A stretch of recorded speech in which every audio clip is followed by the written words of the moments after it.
Good afternoon, dear students. Welcome you all. Today we will discuss or we will revise chapter number 10, class 12th maths, chapter number 10, vector algebra, सदिश बीजगणित. इसका revision करते हैं. ये chapter अपने आप में बहुत इंपॉर्टेंट है.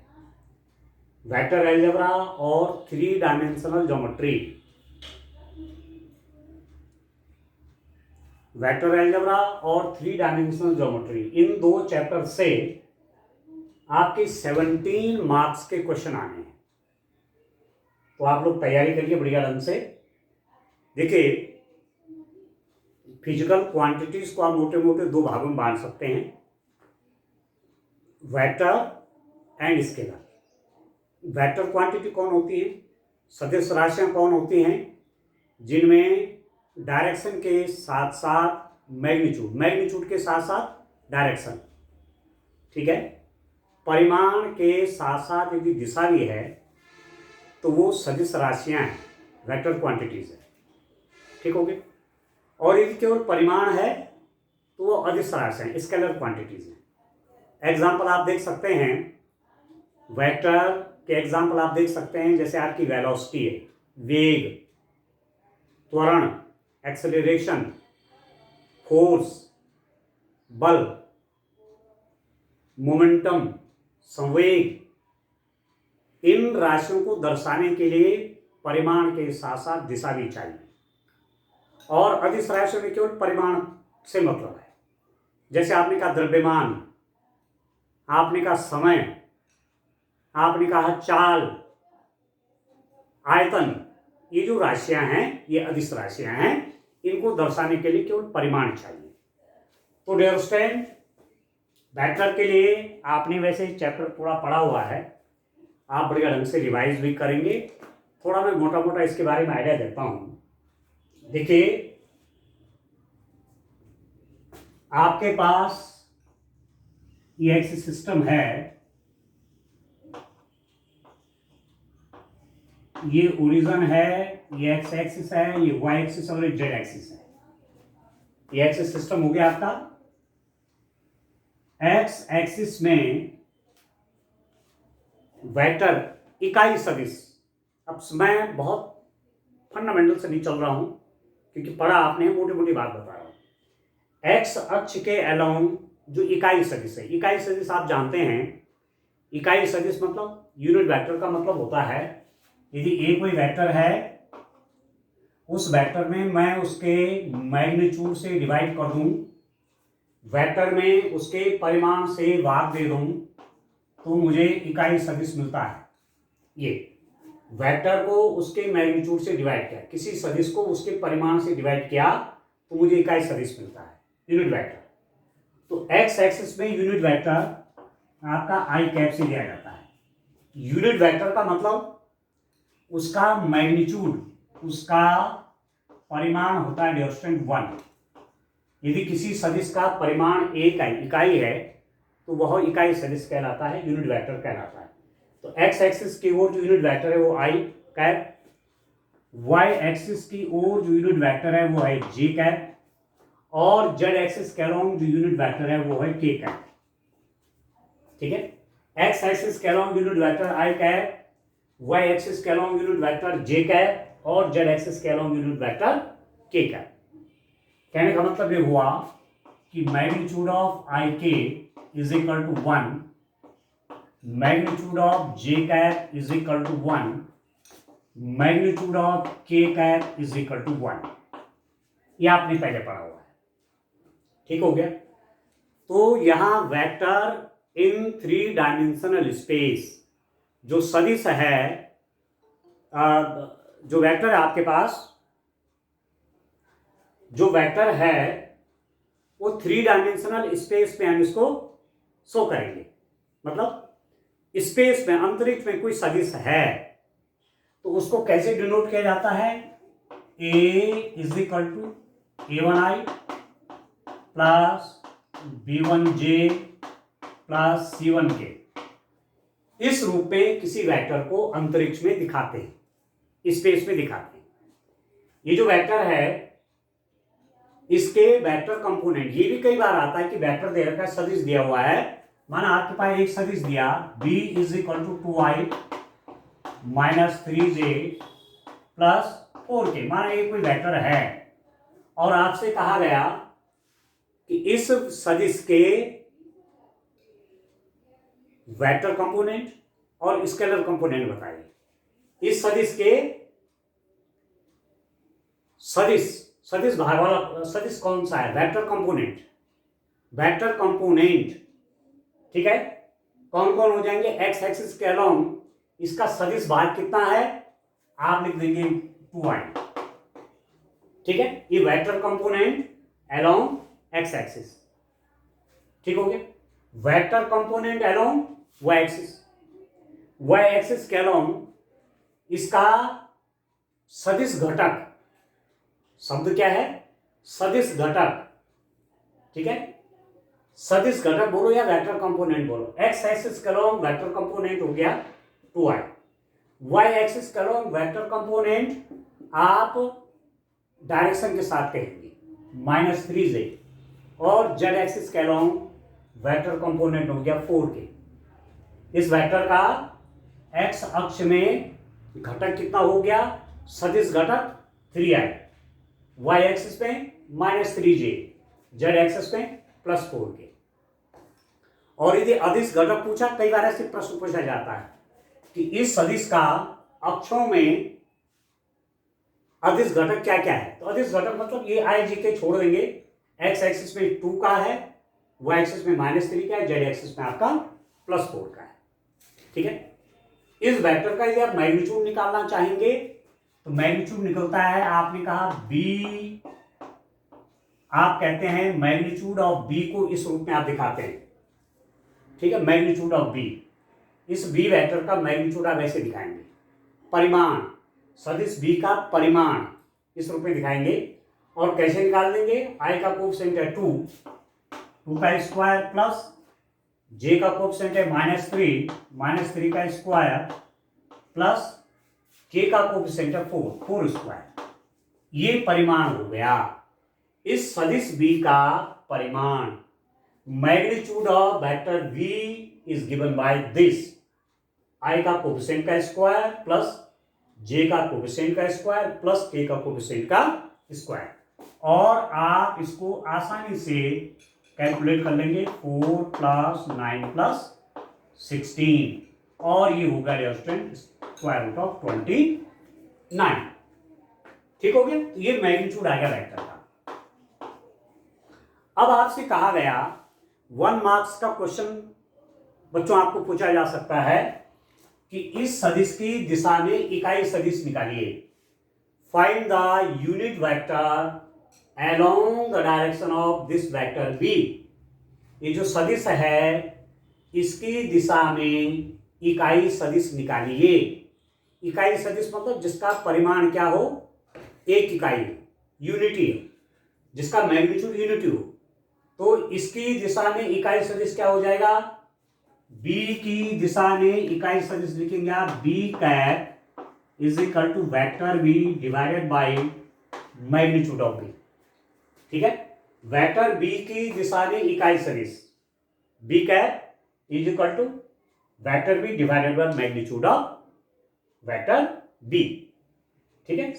वेक्टर सदिश और उसको भाग दे दिया उसके परिमाण से। तो वेक्टर b कौन सा? ये वाला वेक्टर b है, ये वाला हो गया 2i -3j + 4k divided by magnitude of b। Magnitude of b है √29। बस ये इकाई सदिश हो गया किसकी दिशा में? इसकी दिशा में, ठीक हो गया। सदिश की दिशा में इकाई सदिश, unit vector along the direction of this vector, ठीक है। ये भी जुड़ गया है, माइंड भी जुड़ गया है। तो मैं बता रहा हूं बच्चों, ये वेक्टर है, इस वेक्टर की दिशा में इस वेक्टर का परिमाण आप कैसे निकालते हैं? मैग्नीट्यूड कैसे निकालते हैं? उसको ऐसे लिख देते हैं, magnitude of b is equal to square root of I का कोएफिशिएंट 2 का स्क्वायर प्लस जे का कोएफिशिएंट -3 का स्क्वायर प्लस के का कोएफिशिएंट 4 का स्क्वायर, ये हो गया स्क्वायर रूट ऑफ 29। दूसरा प्रश्न मेरा ये है कि इस वेक्टर b की डायरेक्शन में इकाई सदिश क्या होगा। What is the unit vector along the direction of this vector b। इस वेक्टर b की दिशा में इकाई सदिश कितना होगा। ये हो गया यूनिट वेक्टर b, कैप से दिखाते हैं। कैप लग गया तो समझ लो इकाई सदिश, ठीक है, इसका मैग्नीट्यूड होगा 1। तो b cap is equal two means इस वेक्टर की दिशा में इकाई सदिश होगा vector b divide by its magnitude. सदिश में उसके परिमाण से भाग दिया, परिमाण में ये निकाल दिया, ये इकाई सदिश आ गया बच्चों इसकी दिशा में। इसी में एक प्रश्न आता है और ऐसा क्वेश्चन अक्सर रिपीट हुआ है बच्चों, और ये बड़ा कॉमन प्रश्न है। मेरे पास ये वेक्टर मैं कह रहा था कि वेक्टर b है आपके पास, vector b is equal to 2i - 3j + 4k, ये वेक्टर b है। इस वेक्टर की दिशा में इकाई सदिश मैंने ये निकाल दिया, ठीक है, इस वेक्टर की डायरेक्शन में यूनिट वेक्टर निकाल दिया। अब प्रश्न आपसे पूछा गया कि इस सदिश की दिशा में 4 इकाई का सदिश निकालिए। ये बहुत खास बात नोट करिए आप। Find the unit vector along the direction of b, ठीक है, ठीक है, इस सदिश की दिशा में 4 इकाई का सदिश निकालिए। Find the vector along the direction of b whose magnitude is 4 units. ऐसा प्रश्न आता है, या इस सदिश की दिशा में 8 इकाई का मात्रक सदिश, 8 इकाई का सदिश, ठीक है, 8 इकाई का सदिश। Find the vector along the direction of this vector whose magnitude is 8 times 8 unit का। समझ रहे हैं मेरी बात, आप समझ रहे हैं। 4 इकाई बोलो या 8 इकाई बोलो या 12 इकाई बोलो, जो भी देंगे, जो भी प्रश्न होगा, प्रश्न ये है कि इस सदिश की दिशा में 4 इकाई का सदिश निकालिए। Find the vector of magnitude 4 unit along the direction of this vector. तो सिंपल सा आपने क्या करना है कि जो ये इकाई सदिश आया, पहले वेक्टर का, उस वेक्टर की डायरेक्शन में आप इकाई सदिश निकालेंगे। First of all you have to find the unit vector along the direction of this vector. जब आपके पास इकाई सदिश निकल गया, इकाई का मतलब यूनिटी, उसका मैग्नीट्यूड क्या है, 1 है, ठीक है। इकाई सदिश का मतलब हुआ कि उसका परिमाण है 1। तो यदि आपको 4 इकाई का चाहिए, 4 यूनिट का चाहिए, तो इसको आप 4 से मल्टीप्लाई कर देंगे। 8 यूनिट का चाहिए तो 8 से मल्टीप्लाई कर देंगे। 10 यूनिट का चाहिए तो 10 से इसको मल्टीप्लाई कर देंगे। सिंपल सा बात है। तो मैं इसमें 4 यूनिट का मुझे इसकी डायरेक्शन में वेक्टर चाहिए था, तो मैं क्या करूंगा, b की दिशा में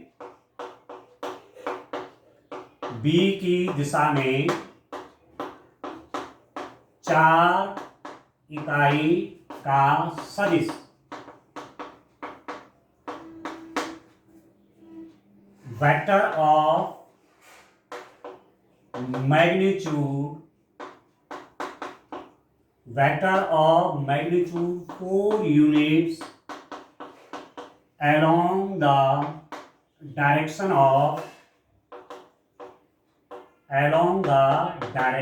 of vector v। Vector v की डायरेक्शन में 4 इकाई का सदिश। तो क्या करेंगे, b की दिशा में जो इकाई वेक्टर है, यूनिट वेक्टर है, ये इसको मैं 4 से मल्टीप्लाई कर दूंगा। आप लिख देंगे 4b कैप। तो 4 इंटू बी कैप का मतलब हुआ 2i - 3j plus 4k divided by square root of magnitude of 29। इकाई सदिश को 4 से मल्टीप्लाई कर देंगे, तो इस वेक्टर b की डायरेक्शन में 4 यूनिट का वेक्टर आ जाएगा। इस b की डायरेक्शन में यदि आपको 8 यूनिट का वेक्टर चाहिए, 8 इकाई का सदिश चाहिए, तो इसको आप 8 से मल्टीप्लाई कर देंगे। सिंपल सी बात है डियर स्टूडेंट, और ऐसा क्वेश्चन कई बार आपको पूछा जाता है। ठीक हो गया। अब आप देखिए, इसके बाद में आता हूं वेक्टर का सम ऑफ टू वेक्टर्स, दो वेक्टर का योग क्या होगा। What is the sum of two vectors. बहुत सिंपल सा क्वेश्चन होता है, सरल सा प्रश्न है और सरल सा इसका जवाब भी है। देखिए, मैं लिखता हूं डियर स्टूडेंट, एक वेक्टर मेरे पास a है, आप लिखेंगे i plus 2j minus k।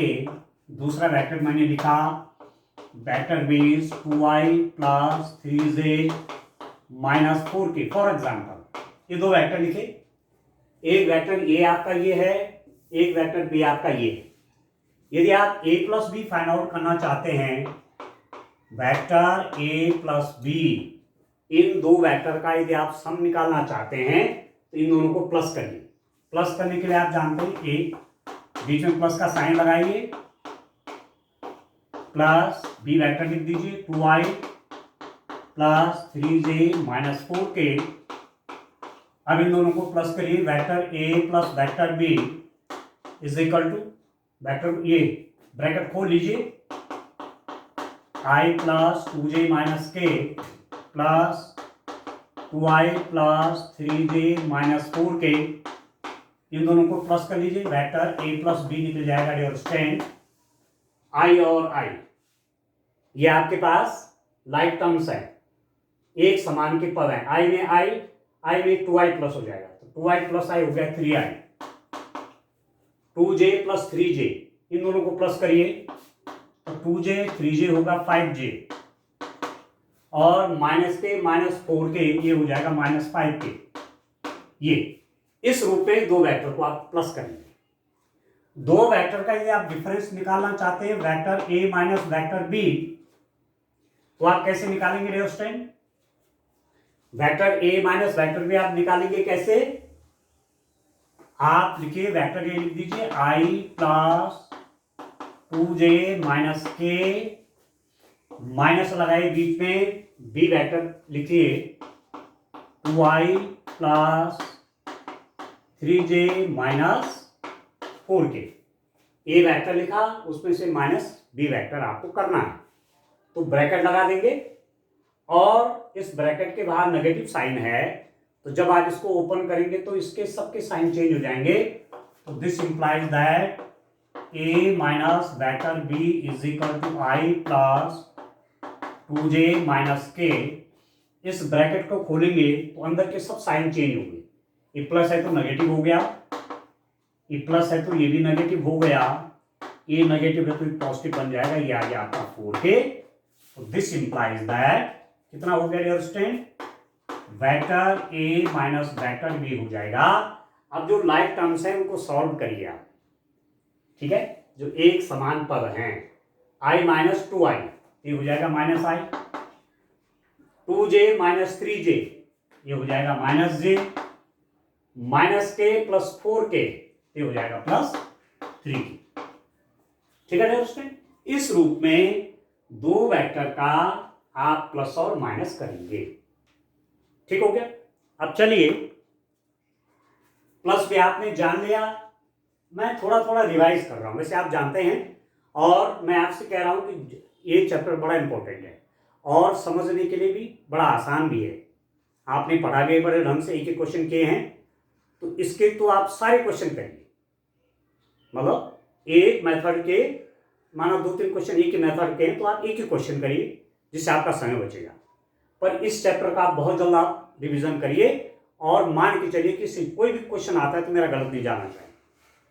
तो चलिए, ए भी निकाल दें, ए प्लस बी भी फाइंड आउट कर लिया, ए माइनस बी भी फाइंड आउट कर लिया। अब मैं देखो, वेक्टर का आप एडिशन कर सकते हैं, वेक्टर का आप सब्ट्रैक्शन कर सकते हैं।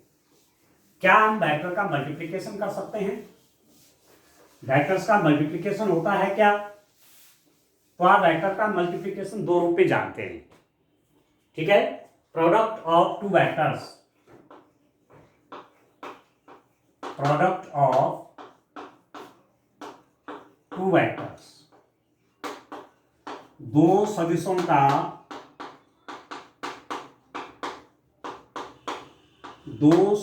का गुणन। अब सदिशों का गुणन आपने दो प्रकार से पढ़ा हुआ है। एक पढ़ा हुआ आपने अदिश गुणन, स्केलर प्रोडक्ट,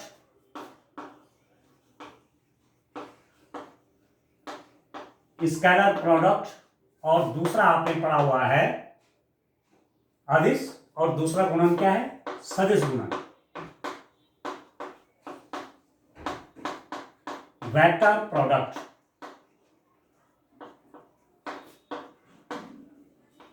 देखिए डियर दोस्तों, बड़ा इंपॉर्टेंट है ये क्वेश्चन।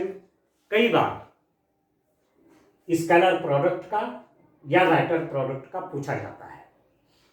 ठीक हो गया? अब आप देखो, यदि मैं कहूं कि मेरे पास दो वेक्टर हैं ए और बी, यदि इन दो वेक्टर्स के बीच में थीटा एंगल है, तो ए डॉट बी को कैसे डिफाइन करते हैं? ए डॉट बी का मतलब हुआ scalar product. A dot b, dot लगा देते हैं बीच में, तो ये लिख लेगा ये जो प्रोडक्ट है स्केलर प्रोडक्ट। अदिश गुणन, अदिश गुणन इसलिए कहते हैं कि जब इन दो वेक्टरों का डॉट करेंगे तो हमको अदिश राशि मिलेगी। जैसे आप वर्क निकालते हैं ना, आपने फिजिक्स में पढ़ा होगा, work W is equal to F dot d, कार्य बराबर बल और डॉट डी। डी क्या डिस्प्लेसमेंट है, ये विस्थापन है, अरे बल। ये भी वेक्टर है, ये भी वेक्टर है। F is vector as well as this D is vector. This is displacement vector, this is force vector. इन दो का जब डॉट प्रोडक्ट करते तो कार्य निकलता है वर्क, और आपने पढ़ा है कार्य क्या है? अदिश राशि है। तो इसलिए इस गुणन को, इसलिए इस प्रोडक्ट को क्या बोलते हैं? अदिश गुणन कहते हैं। और दो वेक्टर का प्रोडक्ट यदि क्या निकल गया? वेक्टर निकल गया। दो वेक्टर का प्रोडक्ट यदि वेक्टर निकल रहा है तो डियर स्टूडेंट ऐसे प्रोडक्ट को बोलते हैं वेक्टर प्रोडक्ट।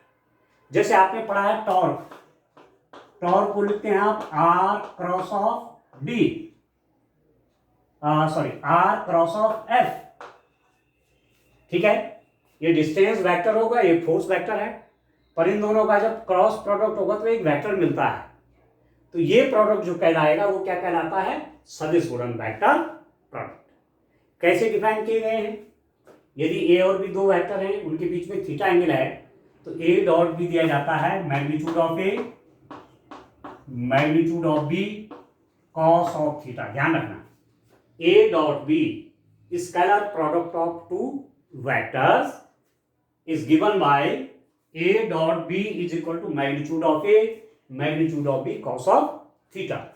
तो आप यहां से भी लिख सकते हैं, this implies that cos of theta is equal to A dot B divided by magnitude of A, magnitude of b. ये कई बार जैसे वेक्टर ए दे रखा है, वेक्टर बी दे रखा है, और आपसे पूछा गया कि इन दो वेक्टर्स के बीच का एंगल निकालिए, find the angle between these two vectors.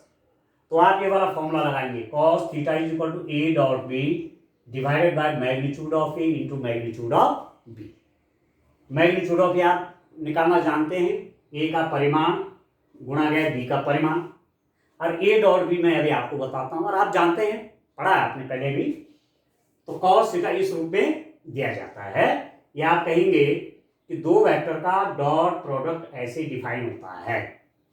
दो वेक्टर का यदि आप क्रॉस प्रोडक्ट निकालना चाहेंगे, ठीक है, दो वेक्टर का क्रॉस प्रोडक्ट निकालना चाहेंगे तो यहां लिख देते हैं ए क्रॉस ऑफ बी दिया जाएगा डियर स्टूडेंट,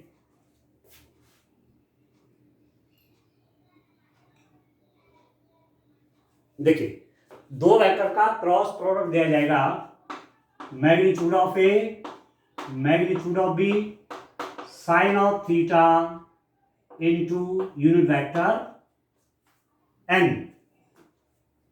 ठीक है, ए क्रॉस बी, दो वेक्टर का क्रॉस प्रोडक्ट इस सूत्र से दिया जाता है, magnitude of A magnitude of B sine of theta into unit vector n, जहां एन इकाई सदिश है।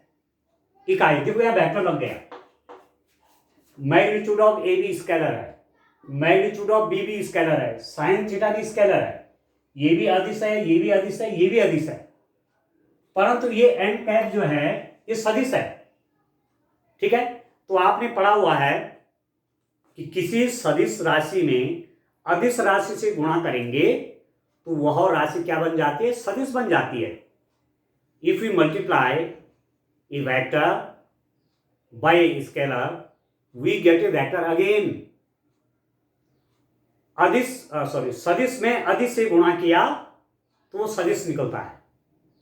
जैसे ये है ए वेक्टर, इसका मैं डबल करना चाहूंगा, 2a करना चाहूंगा, यहां भी 2 से मल्टीप्लाई, यहां भी 2 से मल्टीप्लाई, यहां भी 2 से मल्टीप्लाई, तो 2 क्या है, 2 तो स्केलर है, परंतु जब इसमें 2 से मल्टीप्लाई किया वेक्टर में तो वो भी फिर वेक्टर ही बन गया, 2i + 4j - 2k, ये आप जानते हैं। तो अब आप देखिए ए क्रॉस बी इस रूप में निकलता है, ए cross B equal to magnitude of A magnitude of B sine of theta into N. अब ये जो एन होता है बड़ा इंटरेस्टिंग है, यहां पर ध्यान दीजिए, ये जो एन है this n is perpendicular to a, n जो है ए के लंबवत है, एन जो है बी के लंबवत है, ये वेक्टर एन जो है वो ए के भी लंबवत है, ये वेक्टर एन जो है बी के भी लंबवत है। This vector n is perpendicular to vector a and this vector n is also perpendicular to vector b. ये जो एन है ये दोनों पर लंबा है। तो कई बार आपसे प्रश्न आता है, ऐसा प्रश्न पूछा जाता है कई बार कि सदिश ए और बी की, सदिश ए और बी के लंब दिशा में सदिश निकालिए। ठीक है, ए और बी की लंब दिशा में सदिश निकालिए, तो आपको दोनों का क्रॉस प्रोडक्ट कर देना है।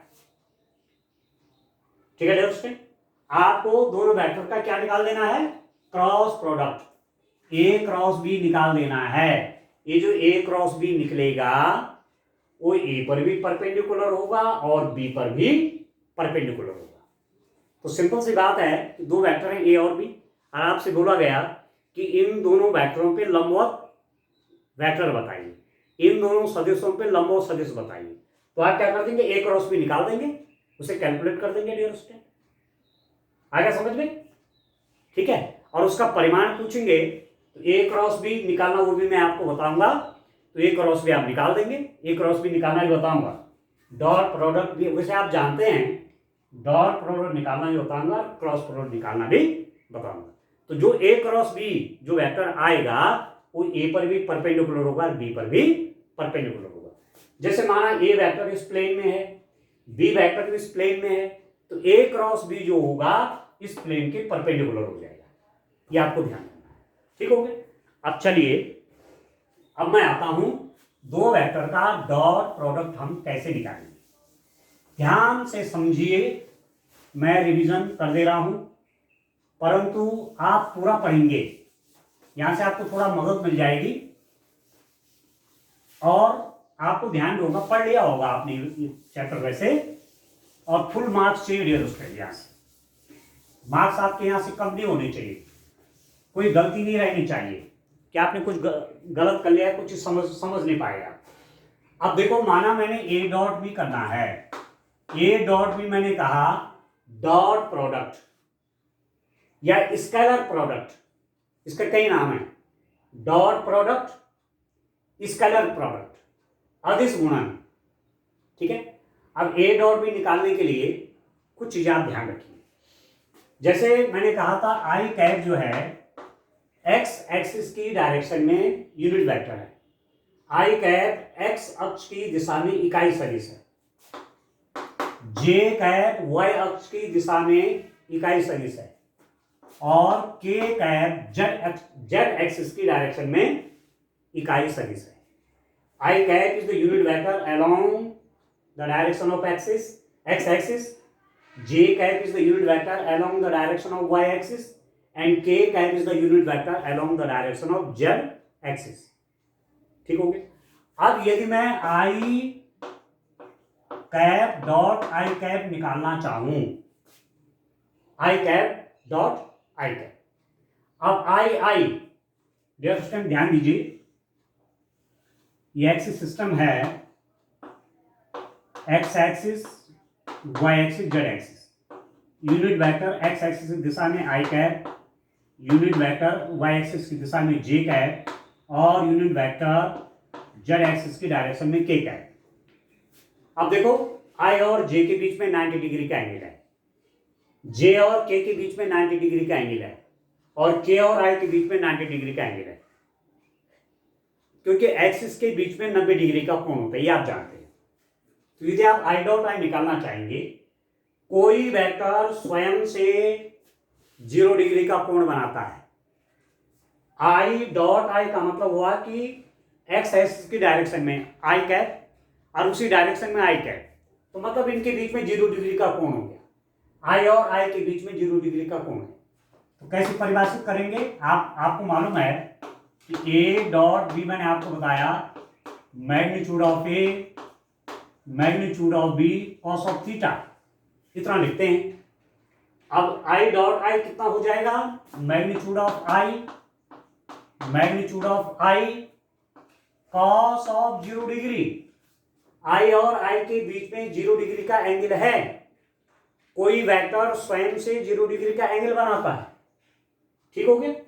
अभी क्या हो गया, मैंने कहा आई कैप क्या है, this is the unit vector along the direction of x axis. तो इसका मैग्नीट्यूड 1, इसका मैग्नीट्यूड भी 1 और cos 0 भी 1 होता है, कि ये हो गया डायरेक्शन 1. तो एक चीज आपको ध्यान रखना है, I cap I is equal to J cap J is equal to K cap K is equal to 1.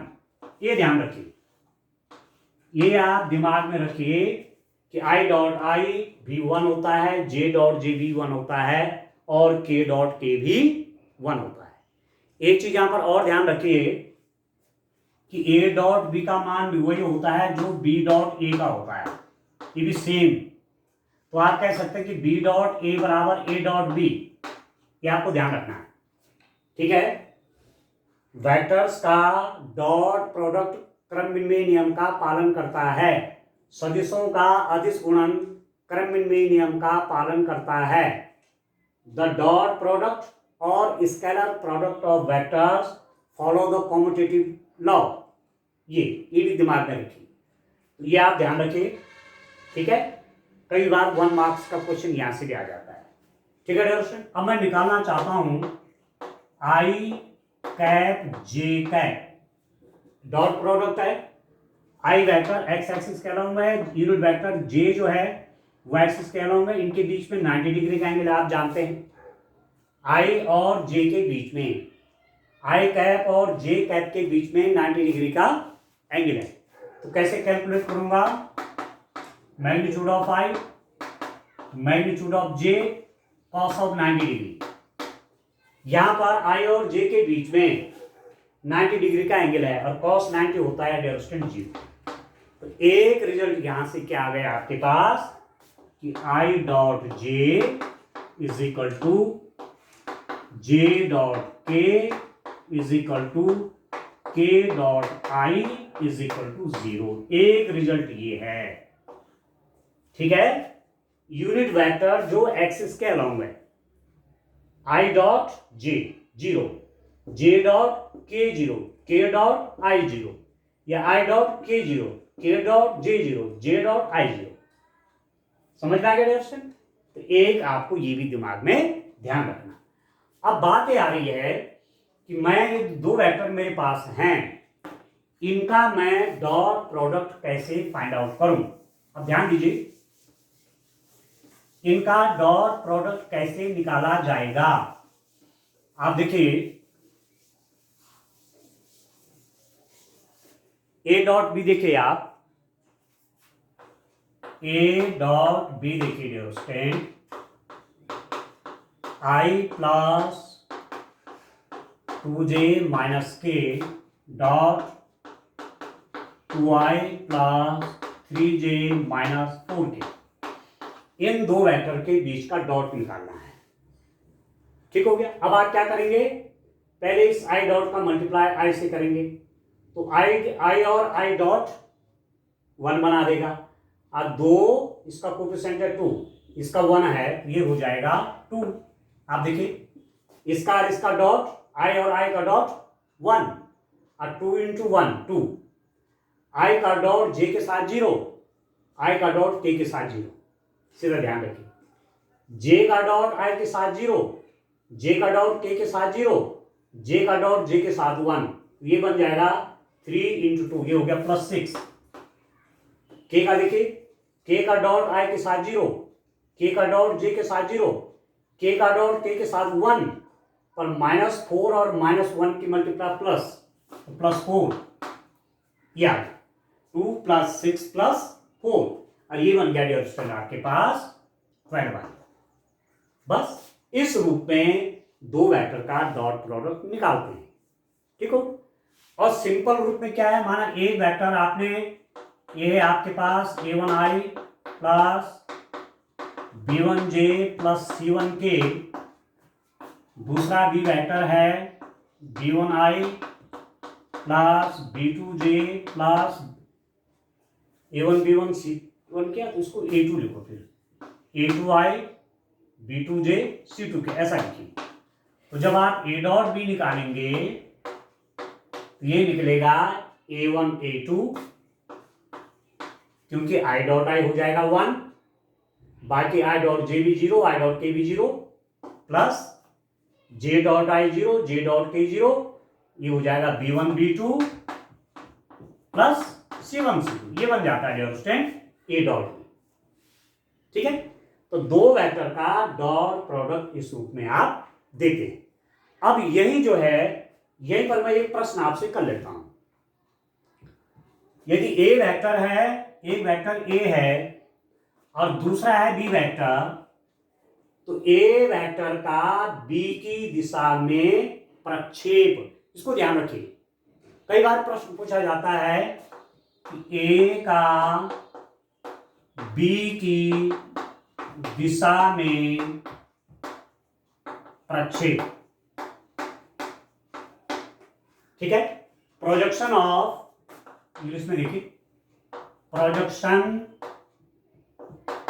Of vector A along the direction of B,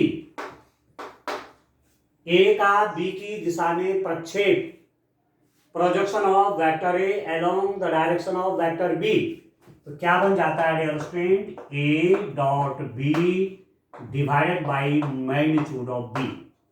और इसको इस रूप में भी लिखते हैं, this is also equal to A dot vector B divided by magnitude of B. और vector B divided by magnitude of b को एक तरीके से और लिखा जाता है ए डॉट बी कैप। ये ध्यान करिए, ए का बी की दिशा में प्रक्षेप, a dot B divided by magnitude of b, जिसकी दिशा में प्रक्षेप निकालना है, जिसके ऊपर प्रक्षेप निकालना है, ए का बी की दिशा में प्रक्षेप, ए का बी के ऊपर प्रक्षेप, तो ए डॉट बी जिसके ऊपर निकालना है उसका मैग्नीट्यूड नीचे आ जाए, ए डॉट बी ऊपर मैग्नीट्यूड ऑफ बी। यदि ये पूछा गया है कि बी वेक्टर का ए की दिशा में प्रक्षेप, तो B dot A divided by magnitude of A हो जाएगा फिर। ठीक है। और इसको मैंने इस रूप में लिखा, ए डॉट, इसको इससे डिवाइड कर दिया ये, और वेक्टर में उसके मैग्नीट्यूड से डिवाइड करेंगे तो यूनिट वेक्टर आता है। तो ए वेक्टर का बी की दिशा में भी प्रक्षेप आपको निकालना है। If you want to find the projection of vector a along the direction of b, then you can use this formula, vector a dot unit vector along the direction of b. ऐसा करो या इस रूप में करो, जो चाहो उस रूप में आप लिख सकते हैं। तो इस रूप में आप डॉट प्रोडक्ट करेंगे डियर स्टूडेंट। ठीक हो गया। अब दो वेक्टर का डॉट जीरो कब होता है, दो वेक्टर का डॉट जीरो तब होता है जब वे 90 डिग्री के एंगल पे हूँ, क्योंकि cos 90 आपका 0 हो जाता है। ठीक हो गया। तो ये तो सब कुछ जो है डॉट प्रोडक्ट मैंने आपको बताया। अब मैं आता हूं क्रॉस प्रोडक्ट पे। दो वेक्टर का क्रॉस प्रोडक्ट आप कैसे निकालते हैं? How can you find the cross product of two vectors? दो वेक्टर का क्रॉस प्रोडक्ट कैसे निकालते हैं? क्रॉस प्रोडक्ट बोलो, वेक्टर प्रोडक्ट बोलो, या सदिश गुणन बोलो, एक ही बात है। तो ध्यान दीजिए, देखिए डियर स्टूडेंट, ए वेक्टर ये है, बी वेक्टर ये है, मुझे निकालना है ए क्रॉस ऑफ बी। ठीक है, vector product of a and b. तो आप देखिए, यहां ध्यान दीजिए, बहुत ध्यान से समझिए।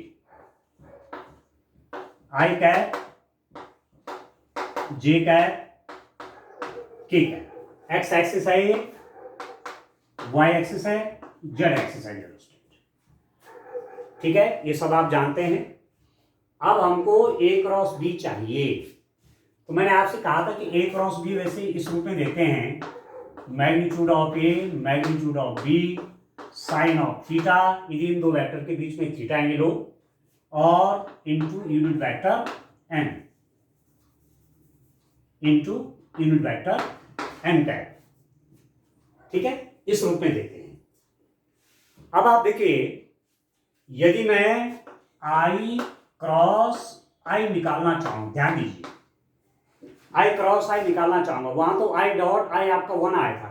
यदि मैं यहां पर आई क्रॉस आई निकालना चाहूंगा तो ये हो जाएगा magnitude of i, magnitude of i, sine of, कोई वेक्टर स्वयं से कितनी डिग्री का एंगल बनाता है?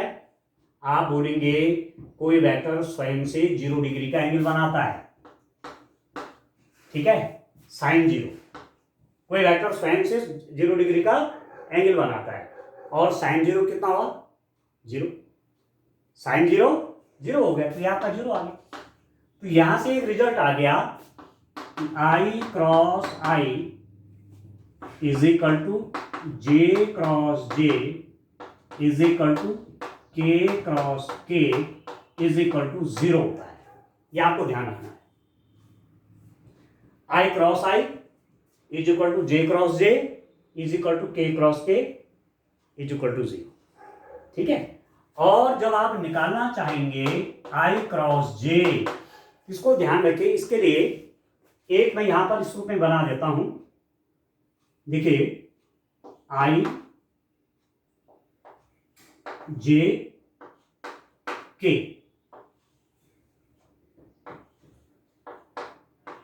थोड़ा ही ध्यान रखिए, या सर्किल बना लीजिए। ठीक है, और सर्किल का जो सर्कमफेरेंस है उस पर आई जे के दिखाइए। आप जानते हैं इस चीज को, पढ़ा है आपने। ये आई लिख दीजिए, यहां लिख दीजिए जे, यहां लिख दीजिए के, ऐसे। तो जब आप आई क्रॉस जे निकालेंगे, और ये किस डायरेक्शन में है? ये आपका डियर स्टूडेंट, ये डायरेक्शन है घूमने की, ये इसको बोलते हैं एंटी क्लॉकवाइज डायरेक्शन, वामावर्त दिशा। तो आई और जे का क्रॉस के आता है, याद रखना, ये बड़ा इंपॉर्टेंट चीज है। जे क्रॉस के आएगा, आई एंटी क्लॉकवाइज जा रहे हैं आप,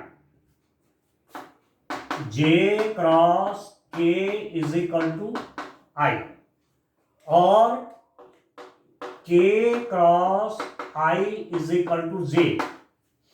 आई cross J K, I cross J के, जे क्रॉस के आई, जे क्रॉस के आई, और के क्रॉस आई जे, एंटी क्लॉकवाइज डायरेक्शन। ठीक है, ये आपको ध्यान रखना है। पर यदि ऐसा पूछा गया कि जे क्रॉस आई कितना होगा, जे क्रॉस आई, तो अब आप देखो जे से आई की ओर आप आ रहे हैं, तो जे क्रॉस आई करेंगे तो ये क्लॉकवाइज डायरेक्शन हो गई, घड़ी की सुइयों की दिशा में। ठीक है, दक्षिणावर्त। जे क्रॉस आई तो हो जाएगा डायरेक्शन -के, याद रखना बस ये बात। ठीक हो गया, जे क्रॉस आई -के, आई क्रॉस के अब आई क्रॉस के मतलब आई से जे की तरफ ये भी घड़ी की सुइयों के दिशा में है, तो आई क्रॉस के हो जाएगा -j, और तीसरा k क्रॉस j, k से j की डायरेक्शन में, तो ये भी आपका क्लॉकवाइज हो गया, दक्षिणावर्त दिशा में हो गया, तो k क्रॉस j हो गया डिस्टेंस -। तो यहां पर थोड़ा डायरेक्शन का आपको दिमाग के अंदर कुछ चीजें तो दिमाग के अंदर फिट करनी पड़ती है ना, तो इस सर्किल को आप दिमाग के अंदर फिट करिए कि इस रूप में जब क्रॉस प्रोडक्ट निकाला जाएगा तो हम इस रूप में करेंगे। ठीक हो गया? तो एक रिजल्ट ये है, एक रिजल्ट ये है, एक रिजल्ट ये है। ठीक है? तो इसी में एक क्वेश्चन है डियर स्टूडेंट, यहां पर आगे क्वेश्चन पूछा जाता है आपको। मैं थोड़ा क्वेश्चन देख लेता हूं। ये आपका पेज नंबर 474 मिसलिनियस एक्सरसाइज है आपकी, अध्याय 10 पर विविध प्रश्नावली, मिसलिनियस एक्सरसाइज ऑन चैप्टर 10 का क्वेश्चन नंबर 18। ये 1 मार्क्स का क्वेश्चन आपको एग्जाम में पूछा जा सकता है डियर स्टूडेंट। ठीक है? आप देखिए,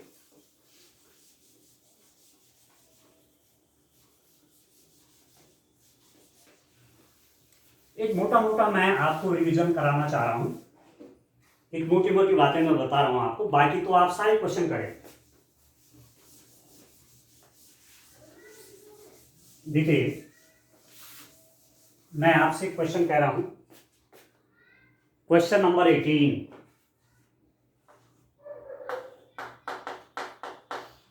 आपको वैल्यू निकालनी है किसकी? क्वेश्चन नंबर 18 है मिसलेनियस एक्सरसाइज का। ठीक हो गया? आई डॉट जे क्रॉस के plus J dot I cross के प्लस के डॉट आई क्रॉस जे। ये है क्वेश्चन, सिंपल सा क्वेश्चन है, 1 मार्क का क्वेश्चन आपको एग्जाम में आ सकता है। अब देखो, डॉट प्रोडक्ट मैं तब निकालूं, पहले मुझे क्रॉस आना चाहिए, तो क्रॉस प्रोडक्ट के लिए मैंने आपको कहा एक सर्किल बनाइए, और यहां आई लिखिए, यहां आप जे लिखिए, और यहां लिख दीजिए के, एंटी क्लॉक वाइज डायरेक्शन, वामावर्त दिशा में यूं। अब आप देखिए, this is equal to i dot j cross के।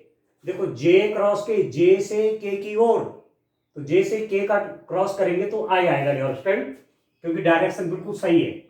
जे क्रॉस के आई, जे डॉट, अब आप इसको देखिए, आई क्रॉस के, अब देखो दिशा बदल गई, के क्रॉस आई नहीं है, आई क्रॉस के है, ये हो जाएगा -j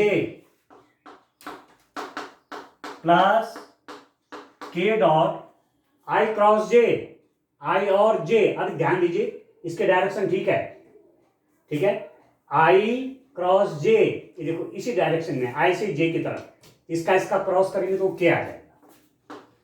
अब आप ध्यान दीजिए, I dot I minus negative positive negative बन गया, जे डॉट जे प्लस के डॉट के, और आप जानते हैं I dot I 1, J dot J -1 हो जाएगा ये, और के डॉट के आपका 1 आ गया, ये आ जाएगा आपका 1, प्लस 1 और -1, ये तो 0 हो गया, इसका आंसर आ जाएगा डियर स्टूडेंट +1। ठीक है? इस रूप में आपने ये क्वेश्चन देखना है। देखो, एक 1 मार्क्स का क्वेश्चन है, देखिए मिसलिनियस क्वेश्चन नंबर 18 का सी, ऑप्शन सी इसमें सही आंसर है दोस्तों। ठीक है? और भी 1-2 बातें देखिए। अब आप, ये तो मैंने आपको क्रॉस प्रोडक्ट, अब क्रॉस प्रोडक्ट की जो बात चल रही है, कि यदि 2 वेक्टर हैं, उनका यदि क्रॉस प्रोडक्ट आपको निकालना है तो कैसे निकालेंगे, और डिटर्मिनेंट का यूज करेंगे। क्रॉस प्रोडक्ट निकालने में आप डिटर्मिनेंट का यूज करेंगे।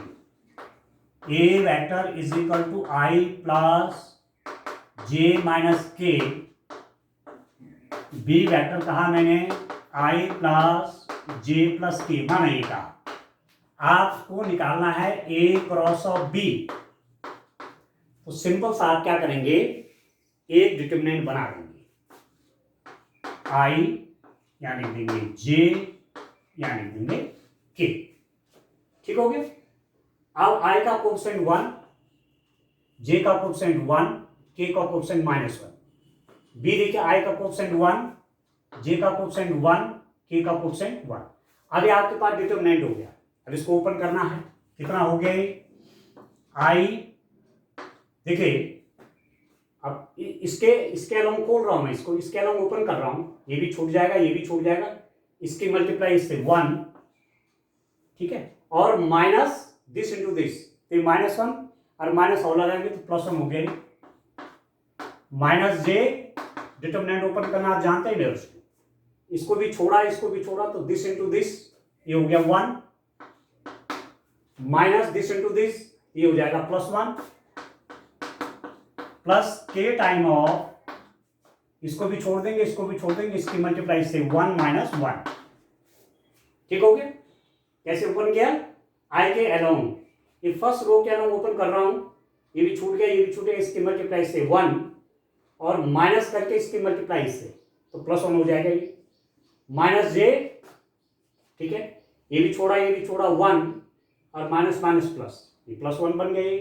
और के लिए क्या हो जाएगा? ये भी छूटेगा, ये भी छूटेगा, इसकी मल्टीप्लाई से 1, इसकी मल्टीप्लाई से 1, तो ये 0 बन जाएगा। ये आपके पास आ गया 2i - 2j, के वाला 0 हो जाएगा। ये डायरेक्शन आपके पास ए क्रॉस बी आएगा। ठीक हो गया। ये इस रूप में आप इस क्वेश्चन को करेंगे। अब इसी पर 2 क्वेश्चन और बताता हूं, बड़े इंपॉर्टेंट है, कई बार 4 मार्क्स का ये क्वेश्चन एग्जाम में पूछा जा चुका है।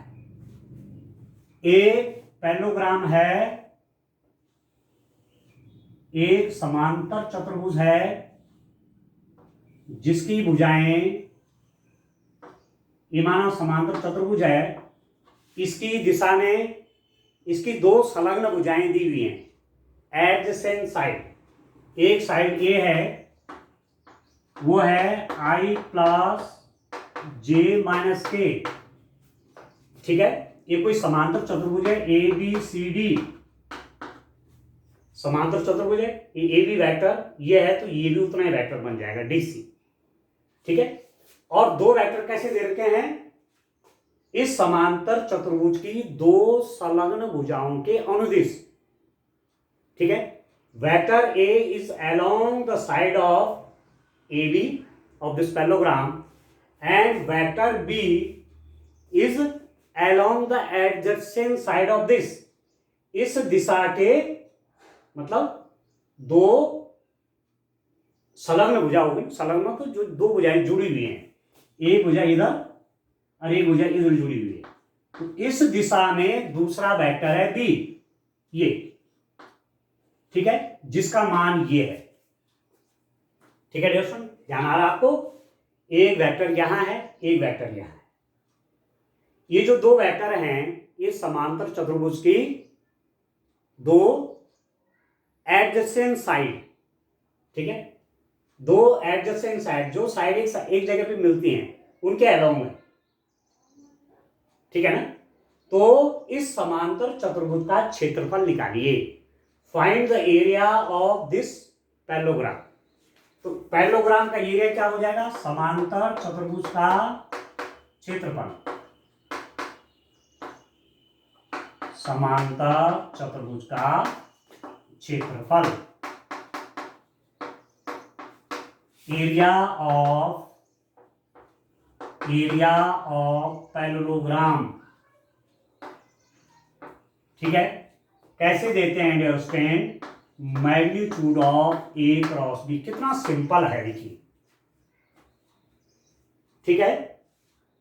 ये एडजेसेंट साइड है, संलग्न भुजाएं, हिंदी में कहेंगे ए वेक्टर और बी वेक्टर समांतर चतुर्भुज की संलग्न भुजाओं की दिशा में हैं, संलग्न भुजाएं, एडजेसेंट साइड, ये संलग्न भुजाएं हैं, एडजेसेंट, ठीक है, एडजेसेंट साइड, एक इस तरफ है एक इस तरफ है, तो इस पैरेललोग्राम का एरिया निकालेंगे। तो क्या करेंगे, ए क्रॉस बी निकालेंगे, जैसे मैंने यहां पर निकाला ए क्रॉस बी, उसका मैग्नीट्यूड ले लेंगे। ठीक, पहले ए क्रॉस बी निकालो, फिर उसका मैग्नीट्यूड करो। अब मैग्नीट्यूड कितना हो जाएगा, ए क्रॉस बी तो मैंने निकाला हुआ है, के तो कुछ है नहीं, तो के को लिख सकते हैं 0 के, और यदि आज रखा है तो कोई दिक्कत नहीं। आई का कोएफिशिएंट 2 का स्क्वायर प्लस जे का कोएफिशिएंट भी -2 का स्क्वायर। के यदि कुछ होता, के का कोएफिशिएंट भी कुछ होता, यहाँ पर तो 0 आ गया, तो उसका भी स्क्वायर करके प्लस कर देता, तो 4 + 4 कितना हो गया, स्क्वायर रूट ऑफ 8। इसको लिख देंगे आप 2 square root of 2 square unit. ये कितना सरल सा है, और 4 मार्क्स से कम ये पूछा नहीं जाएगा, कई बार एग्जाम में आ रखा है, तो इसको भी तैयार करें। इसी पर एक क्वेश्चन और मैं बता देता हूं आपको कि दो वेक्टर कहां हैं, दो वेक्टर किसी त्रिभुज की दो भुजाओं के अनुदिश हैं। ठीक है, अब आप ध्यान दो, अभी तक मैं क्या कर रहा था, अभी तक मैंने पैरेललोग्राम ले रखा था, समांतर चतुर्भुज ले रखा था। अब मैंने कहा ए बी सी कोई त्रिभुज है, एक भुजा के एलोंग हमने कहा ए के एलोंग ये वाला सदिश है, इस भुजा के अनुदिश ये है, और इस भुजा के अनुदिश ये बी वेक्टर है। This vector a is along b c and this vector b is along this. ठीक है, ए वेक्टर इसके अनुदिश है और बी वेक्टर इसके अनुदिश है। और आपसे प्रश्न पूछा गया डियर स्टूडेंट कि इस त्रिभुज का क्षेत्रफल निकालिए। अब पहले मैंने समांतर चतुर्भुज का निकाला, ठीक है, पहले समांतर चतुर्भुज का क्षेत्रफल निकाला। अब वो कह रहा है कि त्रिभुज का निकालिए। यदि ये दो वेक्टर त्रिभुज की दो भुजाओं के अलोंग में हैं तो उस त्रिभुज का क्षेत्रफल निकालिए। त्रिभुज ए बी सी का क्षेत्रफल, area of triangle a b c, त्रिभुज ए बी सी का क्षेत्रफल कैसे निकलेगा dear student, 1/2 magnitude of a cross b. पहले आप ए क्रॉस बी निकालिए, फिर उसका मैग्नीट्यूड लीजिए और उसका हाफ कर लीजिए। वो इसलिए कि जैसे ये पैरेललोग्राम है, हमने कहा था इधर वेक्टर ए है इधर वेक्टर बी है, तो पैरेललोग्राम की यदि मैंने डायगोनल मिला दिया इस ढंग से, तो आधा क्षेत्रफल यहां और आधा क्षेत्रफल यहां, पूरा एरिया इस पैरेललोग्राम का क्या होगा, ए क्रॉस बी। यदि त्रिभुज का निकालना चाहेंगे तो आधा हो जाएगा 1/2 ए क्रॉस बी। तो सिंपल सा है, त्रिभुज का क्षेत्रफल चाहिए तो ए क्रॉस बी करिए, उसका हाफ निकाल लीजिए। और समांतर चतुर्भुज का चाहिए, पैरेललोग्राम का चाहिए तो ए क्रॉस बी का मैग्नीट्यूड करिए।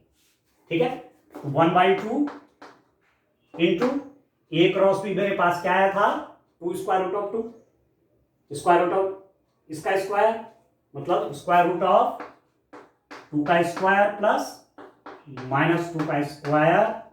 ये आया dear student, this is equal to 1/2 into ये 8 आ गया था, वो हो गया 2 स्क्वायर रूट ऑफ 2, 2 से 2 कट गया, ये बन गया dear student square root of 2 square root.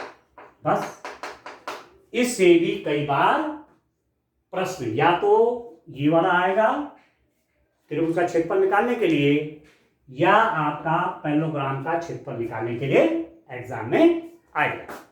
ठीक हो गया, चलिए 5-7 मिनट और क्लास बढ़ा देते हैं, थोड़ा 1-2 क्वेश्चन और इंपॉर्टेंट देखता हूं। बाकी डियर स्टूडेंट आपको इस जो चैप्टर नंबर 10 है ये वेक्टर वाला, इसका प्रत्येक क्वेश्चन आप देखें, जो चैप्टर करना 100% करो उसको, एग्जाम्पल भी आप जरूर देखें। बोर्ड का पेपर जो बनता है बहुत से उसमें एग्जाम्पल भी पूछे रहते हैं बुक में, जो सॉल्व किए रहते हैं क्वेश्चन, उनको भी करें आप। कोई आपको समस्या आती है तो आप मुझसे संपर्क करें, व्हाट्सएप के माध्यम से कर सकते हैं, मुझे कॉल कर सकते हैं।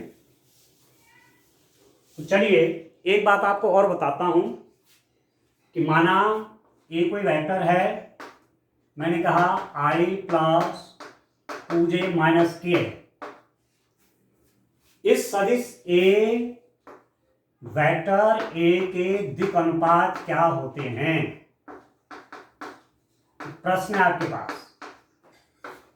Direction ratios of vector A, ध्यान करिए, ठीक है। सदिश A के दिक् अनुपात क्या है? क्योंकि इसमें दिशा होती है ना वेक्टर में, तो दिक् अनुपात क्या होते हैं? I का कोएफिशिएंट देखो 1, J का कोएफिशिएंट 2, K का कोएफिशिएंट -1। ये I का कोएफिशिएंट 1, J का कोएफिशिएंट 2 और K का कोएफिशिएंट -1, ये हो गए डायरेक्शन रेशियोज इस वेक्टर के। यदि आप क्या निकालना चाहेंगे? A के दिक् कोसाइन,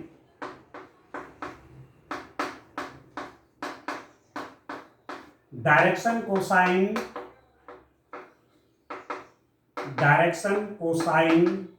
कोसाइंस ऑफ A, ठीक है डियर स्टूडेंट। तो इस जब आपके पास दिक् अनुपात दे रहते हैं तो आप दिक् कोसाइन निकाल लेते हैं।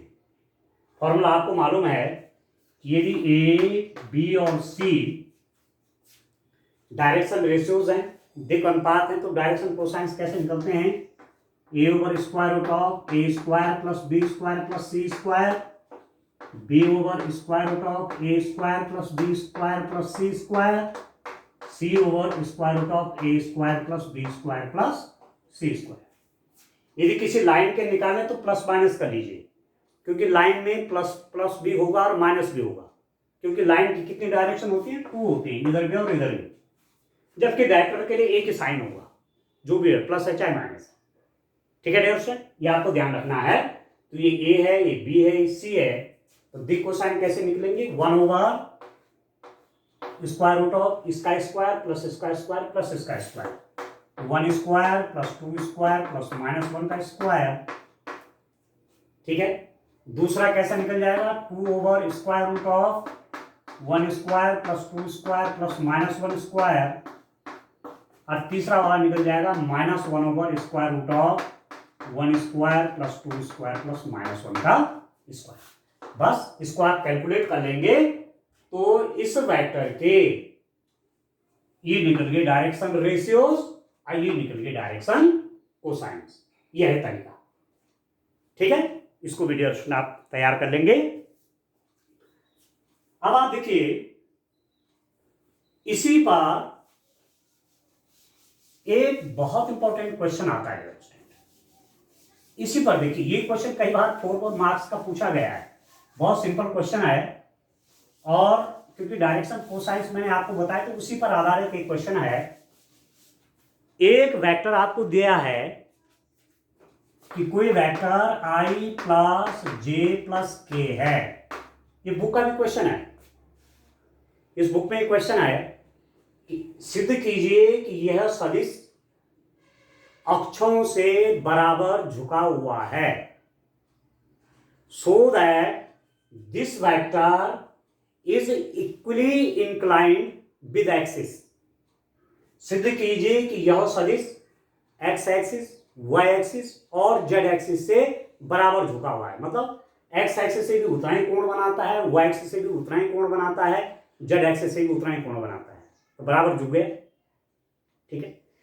आपने ये भी पढ़ा हुआ है कि यदि कोई वेक्टर या कोई लाइन एक्स एक्सिस से अल्फा कोण बनाए, वाई एक्सिस से बीटा कोण बनाए, जेड एक्सिस से गामा कोण बनाए, तो उस वेक्टर के या उस लाइन के डायरेक्शन कोसाइंस हो जाते हैं cos alpha, cos beta, cos of gamma. If A vector और if A line is making an angle of alpha, beta, gamma with x axis, y axis, z axis, then the direction cosines of that line or that vector is given by cos alpha, cos beta, cos gamma. यदि कोई रेखा x axis से 30 अंश का कोण, y axis से 45 का, z axis से 90 degree का कोण बनाती है, तो उसके डायरेक्शन कोसाइंस कैसे निकालेंगे? cos cos cos लगा लेंगे, ठीक है, ठीक है, ये आप जानते हैं। अब आपको दिखाना है कि ये जो वेक्टर है I plus J plus K, ये अक्षों के साथ बराबर झुका हुआ है। तो आप देखेंगे इस सदिश का सदिश के दिक् अनुपात डायरेक्शन रेशियोज क्या हो जाएंगे डियर स्टूडेंट? इस सदिश के डायरेक्शन रेशियोज क्या हो जाएंगे? आई का कोएफिशिएंट 1 है, जे का कोएफिशिएंट 1 है, के का कोएफिशिएंट 1 है, ठीक है। आई का कोएफिशिएंट 1, जे का कोएफिशिएंट 1, के का कोएफिशिएंट 1, आई जे के, आई का कोएफिशिएंट 1, जे का कोएफिशिएंट 1, के का कोएफिशिएंट 1, तो 1 1 1 क्या हो जाएंगे? दिक् अनुपात आ गए, ठीक है। और डायरेक्शन रेशियोज और डायरेक्शन कोसाइंस, डायरेक्शन कोसाइंस कैसे पहचानेंगे कि डायरेक्शन कोसाइंस है? आपने पढ़ा हुआ है l square plus N square plus N square is equal to 1 होता है। कहने का मतलब हुआ cos square alpha plus cos square beta plus cos square gamma is equal to 1। ये भी प्रश्न कई बार आ सकता है कि एक रेखा के या एक वेक्टर के दिक् कोसाइन एल एम एन है तो उनमें संबंध लिखिए, तो सिंपल सा लिख देना L square plus N square is equal to 1 होता है, ठीक हो गया। तो दिक् अनुपात आपके 1 1 1 हो गए। इसके दिक् कोसाइन निकाले, मैं शॉर्ट में कर रहा हूं, आप डिटेल में कर लीजिए। Direction cosines of this vector सदिश के दिक् कोसाइन।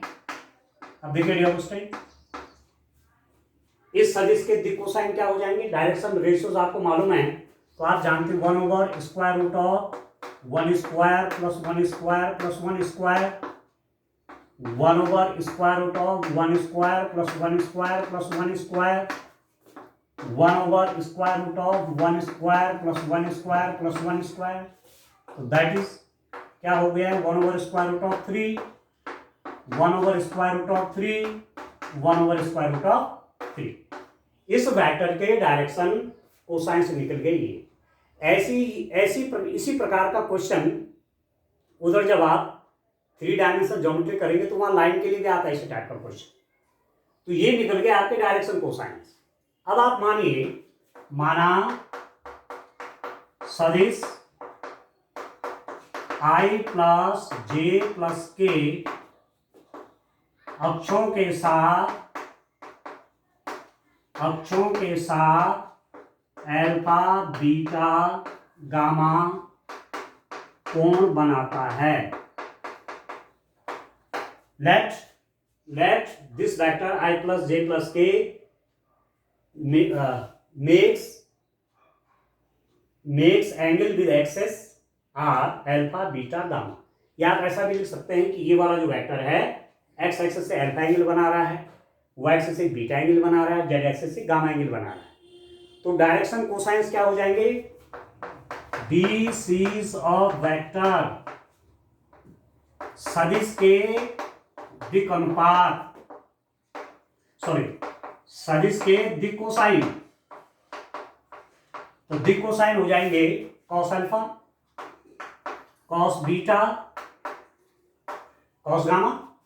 ये हमने आपको बताया कि अल्फा बीटा गामा यदि कोई लाइन या कोई vector X axis Y axis Z axis से एंगल बना रहा है तो उसके डायरेक्शन कोसाइंस ऐसे दिए जाते हैं, उसके दिक् कोसाइन ऐसे दिए जाते हैं। तो मैंने कहा माना ये वेक्टर जो आई प्लस जे प्लस के है ये एक्सिस के साथ अल्फा बीटा गामा एंगल बनाता है, तो cos alpha cos beta cos gamma इसके दिक् कोसाइन है। अब 2 प्रकार के दिक् कोसाइन निकल गए, एक तो ये है दिक् कोसाइन और ये भी दिक् कोसाइन हो गए। These are direction cosines and these are also direction cosine. इसमें दोनों बराबर तो हैं, तो क्या निकल जाएगा? इसका मतलब cos alpha is equal to 1 over square root of 3. This implies that alpha is equal to cos inverse 1 over square root of 3. ठीक है, cos बीटा इसके बराबर होगा cos beta is equal to 1 over square root of 3. This implies that beta is equal to cos inverse 1 over square root of 3. तीसरा हो जाएगा cos gamma is equal to 1 over square root of 3. This implies that gamma is equal to cos inverse 1 over square root of 3. ठीक है dear student, alpha beta gamma निकल गए। अब alpha beta gamma देख रहे होंगे आप कि अल्फा बीटा गामा क्या है, बराबर है कि नहीं है। यहाँ देखिए आप, अल्फा भी cos इनवर्स 1/√3 है, बीटा भी cos इनवर्स 1/√3 है, और गामा भी cos इनवर्स 1/√3 है। इसका मतलब क्या हुआ, alpha is equal to beta is equal to gamma is equal to cos inverse 1/√3। तो आप लिख सकते हैं कि इसका मतलब सदिश i प्लस जे प्लस के अक्षों से बराबर झुका हुआ है, बस बराबर झुका हुआ है। This implies that this vector is equally inclined with X axis Y axis and Z axis. ठीक है, अब एक लास्ट बात करके अपनी बात को समाप्त करता हूं। ठीक है, एक लास्ट बात आपको बता देता हूं कि दो पॉइंट्स को ज्वाइन करने वाला वेक्टर आप कैसे निकालेंगे। How will you find the vector which is joining two points. इसको ध्यान करें, दो बिंदुओं को जोड़ने वाला सदिश। देखिए, एक पॉइंट आपका ये है, इसके कोऑर्डिनेट्स हैं a1 b1 c1। एक पॉइंट आपका b है, इसके कोऑर्डिनेट्स हैं a2 b2 c2। तो ए बी वेक्टर कैसे निकलता है dear student, a2 minus a1i plus b2 minus b1j plus c2 minus c1k। ठीक है, एक पॉइंट ये है, एक पॉइंट भी, आपने दो पॉइंट को वेक्टर से जोड़ा ए से बी, तो ए बी वेक्टर क्या निकल जाएगा, a2 minus a1i plus b2 minus b1j plus c2 minus c1k। और ए बी सदिश के दिक् अनुपात, यानी ध्यान करिए, direction ratios of A B. एक वेक्टर ए और बी को ज्वाइन करता है जिसके कोऑर्डिनेट ये हैं ए और बी के। तो इस ए बी वेक्टर के डायरेक्शन रेशियोज क्या हो जाएंगे, आप जानते हैं, आई का कोएफिशिएंट a2 माइनस a1, जे का कोएफिशिएंट b2 माइनस b1, के का कोएफिशिएंट c2 माइनस c1। किसी सदिश के, किसी वेक्टर के डायरेक्शन रेशियोज कैसे निकालते हैं, आई का कोएफिशिएंट, जे का कोएफिशिएंट, के का कोएफिशिएंट डायरेक्शन रेशियोज बन जाते हैं। तो वेक्टर के डायरेक्शन रेशियोज भी आ गए। अब डायरेक्शन कोसाइंस में चेंज करना है, तो a2 minus a1 divided by a2 minus a1 square plus b2 minus b1 square plus c2 minus c1 square आप निकाल देंगे। ठीक है डियर, फिर this by square root of a2 minus a1 square plus b2 minus b1 square plus c2 minus c1 square, comma c2 minus c1 square root of a2 minus a1 square plus b2 minus b1 square plus c2 minus c1 square.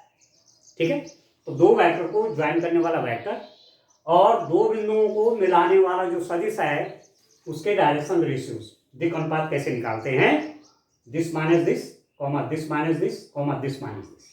यहां से बोलो चाहे यहां से निकालो सीधे। ठीक है डियर, ठीक है ना, समझ में आ रहा आपको। तो एक चीज आपको दिमाग में रखनी है, तो मैं आपसे कह रहा था कि ए और बी को जो मिलाने वाला वेक्टर है उसको आप इस रूप में निकालेंगे और उसके डायरेक्शन कोसाइंस आप इस रूप में फाइंड आउट करेंगे। ठीक हो गया, यहीं से आप ये भी कह सकते हैं कि इस ए बी वेक्टर के वेक्टर कंपोनेंट, ठीक है, वेक्टर कंपोनेंट सदिश घटक क्या होंगे, ए बी के सदिश घटक, ये पूरा सदिश घटक है एक्स एक्सिस की दिशा में, ये पूरा सदिश घटक है वाई एक्सिस की दिशा में, साइन सहित, चिन्ह सहित, और ये वाला है जेड एक्सिस की दिशा में सदिश घटक। This is the vector component along the X axis with sign, this is the vector component along the Y axis, this is the vector component along the Z axis. ठीक है दोस्तों, और आई जे के हटा देंगे। ठीक है, तो ये क्या कहलाएंगे, a2 minus a1, b2 minus b1, c2 minus c1, ये कहलाएंगे अदिश घटक, अदिश घटक, अदिश घटक, अदिश घटक अक्षों की दिशा में, एक्स एक्स की दिशा में, वाई एक्स की दिशा में, जेड एक्स की दिशा में, चिन्हों के साथ। ठीक है, तो इस रूप में करेंगे। मैंने एक मोटा मोटा आपको आइडिया दिया है, ठीक है। आप पूरे चैप्टर को पढ़िए, सारा आपने बड़े ढंग से पढ़ा हो, वेक्टर से कोई क्वेश्चन आपका गलत नहीं जाना चाहिए उस टाइम, ठीक है। फिर भी कोई डाउट आपके हों तो आप व्हाट्सएप पे या कॉल से मुझसे संपर्क कर सकते हैं। आज के लिए इतना काफी है। Thank you.